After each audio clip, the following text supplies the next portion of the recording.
ఏంటమ్మా? నీతో పనుంది, ఇట్రా. పనా? ఇట్రా. ఏంటి అరిసెలా? లేదురా, దుంపరా. దుంప? అవునరా, ఇదే బంగాళదుంప. సరే గాని కూర్చో, ఇది క్లీన్ చేసివరా, త్వరగా చెయ్యి. నాకు చాలా పనులున్నాయమ్మా. ఏదేమైనా నువ్వు కూడా కుకింగ్ నేర్చుకోవాలరా. వచ్చే పిల్ల నీకంటే ఎక్కువగా ఉండకూడదు, నువ్వే గొప్పగా ఉండాలి. నేను ఎప్పుడు గొప్పగానే ఉంటానమ్మా, ఎందుకంటే నాతో నువ్వు ఉంటావు. ఇంకా ఎంతకాలమని ఉంటాను? నేను ఉన్నంత కాలం. అయితే నేను నాన్న దగ్గరికి వెళ్ళొద్దా? పాపం ఆయన ఎక్కడున్నా ప్రశాంతంగా ఉండని. ఎలాగూ నాకు ప్రశాంతత లేదు. ఏంట్రా ఓవర్గా మాట్లాడుతున్నావు? రేయ్, నేనెవరిని ఇబ్బంది పెట్టానరా ఎదవా?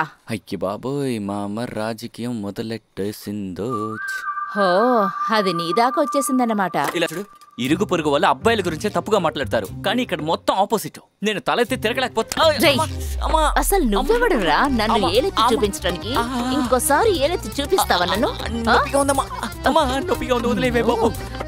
ఏదో ఒక ముసలోడు, వాడితో గొడవపడ్డా నీకేంట్రా? ఆ ముసలోడు ఉన్నాడు కదా, అదే ఈ ఇంటి ఓనరు. నువ్వు గొడవపడ్డా ఆయన చుట్టం, ఆయనే నాకు చెప్పారు. అయితే ఏంటంట, ఇక్కడ మనం అద్దెచ్చే ఉంటున్నాగా, మరి ఇవ్వకూడదా ఏంటి? ఈ ఇంటిని మనం చనిపోయిన మా నాన్న సొంత స్థలంలో కట్టాం. ఏదో అనవసరంగా మాట్లాడు. ఇలా చూడరా, నా కంటి ముందు ఎక్కడైనా తప్పు జరిగిందంటే నేను అలా చూస్తూ ఊరికే ఉండను. అది నువ్వైనా సరే తాట తీసి ఒలిచేస్తాను. ఏమనుకుంటున్నావు? ఆవేశం తగ్గించు. ముందు ఆ కత్తిని అక్కడ పెట్టు. లే పైకి లే, నువ్వు వెళ్ళి అక్కడ కూర్చో. వెళ్ళు. తర్వాత వచ్చే అమ్మాయి నీ తల మీద కూర్చొని డాన్స్ వేస్తుంది, చూస్తూ కూర్చో. అందరూ నాలాగా అమాయకంగా ఉండరు, అర్థం చేసుకో. డైలాగ్ అదిరిపోయిందమ్మా. నువ్వు అమాయకురాలవా?